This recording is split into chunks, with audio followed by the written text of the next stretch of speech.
மோகன் பாபுவோட 2வது மகன் என்ன சொல்லியிருக்காருன்னா, அதாவது அவங்களுடைய மறைவுக்கு அப்புறமா அந்த இடத்த வந்து ஒரு நல்ல ஒரு ரேட்டுக்கு வாங்கி, அவர் இப்போ அங்க வாழ்ந்துட்டு இருக்காரு. அப்ப எல்லாமே பிளான்டா அப்படின்ற மாரி ஒண்ணு போயிட்டு இல்ல ஒரு அது அதாவது புலிக்கு பிறந்தது பூனை ஆகுமான்னு அது ஆமா. மாரி மெண்டலுக்கு பிறந்தது என்ன எப்படி இருக்குன்ற மாரி நம்ம அப்படி இல்ல சும்மா ரசிகர்கள் அந்த மாரி நினைப்பாங்க.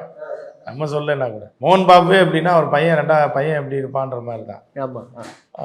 அந்த மாரி வந்து என்னன்னா, அப்பாவுக்கு மகனுக்கு பிடிக்கல. நீங்க தெலுங்குல இன்னொரு விஷயம் இருக்கு. என்னன்னா, அப்பாவுக்கு மகனுக்குமான சண்டைகள் நெறைய மகளுக்குமான சண்டைகள் வந்து நெறையா பேருக்கு. அதிகம். சிரஞ்சீவி பொண்ணு இன்னும் யாரையா லவ் பண்ணிட்டு போயிருச்சு. என்ன தலையால தண்ணி குடிச்சு பார்த்தாங்க வேலைக்கு ஆகல. அதே மாரி மோகன் பாபு பையன் பிடிச்சிட்டு போயிட்டான். இன்னும் பல நடிகர்கள் அவனோட பசங்க ஒரு மாரி இருப்பாய்ங்க, இவங்க ஒரு மாரி இருப்பாங்க. இப்ப நம்ம தமிழ்ல கூட ஒரு நடிகர் இப்ப அரசியல்ல இறங்கியிருக்காரு. அவர் மகன் அவரோட இல்ல. மகளும் இல்ல, மனைவியும் இல்ல. ஆனா வெளியில தெரியாது. தமிழ்ல அதான் மெயின்டெயின் பண்ணிடுவாங்க. இப்ப நீங்க அங்க வந்து ஓப்பனா பேட்டி குடுத்து எல்லாம் இது பண்ணி வச்சுட்டாங்க. ஸோ அதுதான் மோகன் பாபுக்கும் இங்க உள்ள நம்ம கட்சி ஆரம்பிச்சிருக்க பாபுக்கும் உள்ள வித்தியாசம். தமிழ்நாட்டுக்கும் அதுக்கும்.